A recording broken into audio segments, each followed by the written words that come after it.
Dear DJ Cory, ginpalangga ta kasang sobra, pero ginwasak mo lang ko. Hi DJ Cory, my name is Marco, not my real name, 25 years old. Isa ako ka marine engineering graduate sa isa ka university diri sa Iloilo, kag nagka-girlfriend ako which is now my ex, nga nag-eskwela man before sa piyak nga university. Itago ta lang siya sa ngalan nga Karen. Sang na-meet ko siya, graduating na ako sa college, tapos siya, second year pa lang, and she made me whole again. Siyempre, bulak-bulak ko yung daan the entire time sa college. Naging friends kami bangod man sa mga mutual friends namon, tapos naga-textanay, kag naga-chat kami hasta nga nag-MU kami.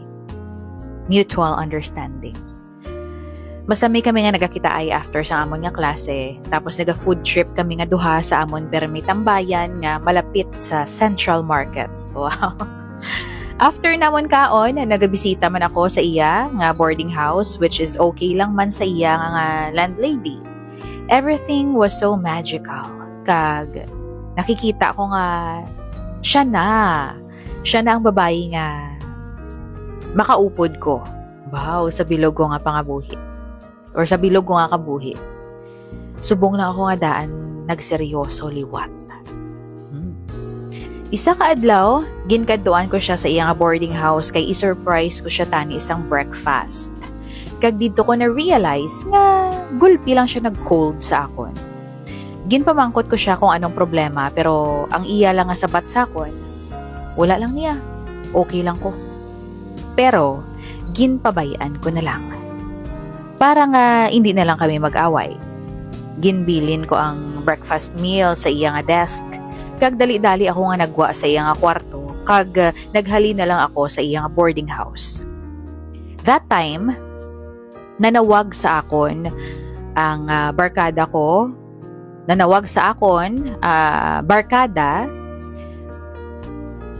ang best friend ni Karen. Kag didto ko nahibaluan nga may naka-MU gali siya nga professor sa ilang nga eskwelahan.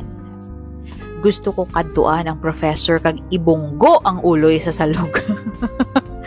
Grabe kawan sa ibunggo ang ulo sa salog.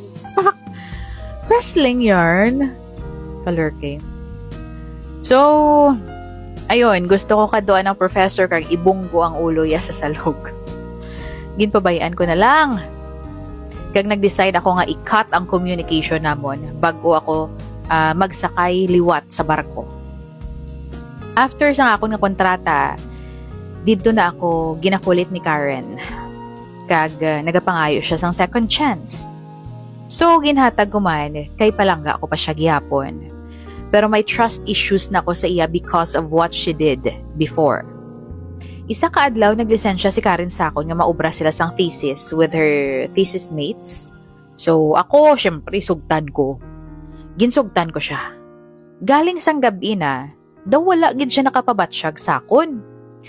Kundi, daw hangag ako nga nagatinawag sa iya pero cannot be reached ang cellphone niya. Hasta nga natulugan na lang ako sa lobby sang boarding house nila. The next day, nag-PM siya sa akon, tapos cold na naman siya. Ginmangkot ko kung anong problema, pero wala man siya sang may ginhambal. Nakipag-break siya sa akon, for no reason. Ay, grabe. Ginakadtuan ko siya sa iya nga boarding house, pero wala siya nagagwa sa kwarto niya, hasta nga, wala na siya nagpabatsyag sa akon. Few days naman before my birthday, nag-PM sa akon. Nag-PM naman siya sa akon. Kag dito niya ginsugid ang matud-tuod nga rason. Nakipag-sex gali siya sa professor niya nga naka-MU niya. Daw ihaboy ko ang cellphone ko sang time na to mo. As idiot as it sounds, ginpamangkot ko kung pwede pa namon maayos ang relasyon namon. Tapos nag-okay naman kami.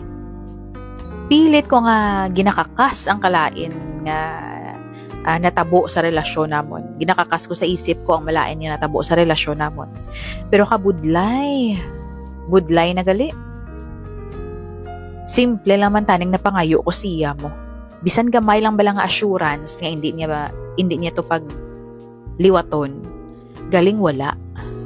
Naghamba lang siya nga hindi na lang kuno pag ibalik ang nagligad. Nag-okay kami for 2 months. Kag dito na ako nagstay sa iyang boarding house para nga mabantayan ko na gid siya Ari pagid. Naglisensya siya sa akon nga matulog siya kuno sa tita niya.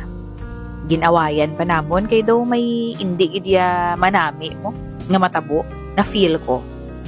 Pero sang ulihigin pasugtan ko siya, kaginduluong ko siya sa guwa sang subdivision sang tita niya. Papuli pa lang ako sa boarding house niya kag may nabaton ako nga message halin sa akon nga barkada. Nag-send siya sa akon sang picture nga nagatupaday sila ni Karen nga half naked. Kag-ara sila sa bed. Oh, sakit ba? Ay, nag-init na gid ang ulo ko. Ginhaboy ko ang cellphone ko kag nagpaharurot ako dalagan sang salakyan. Wala ako na nabatsyagan nga may luha na gali nga nagatulo sa akon mga mata pakadto sa boarding house niya. Wala ako kabalo kung diin ako nagkulang.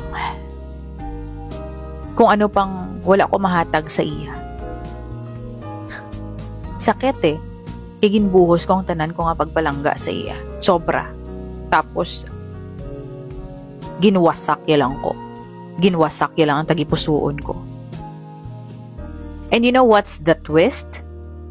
We never had sex. I never had intention for her virginity.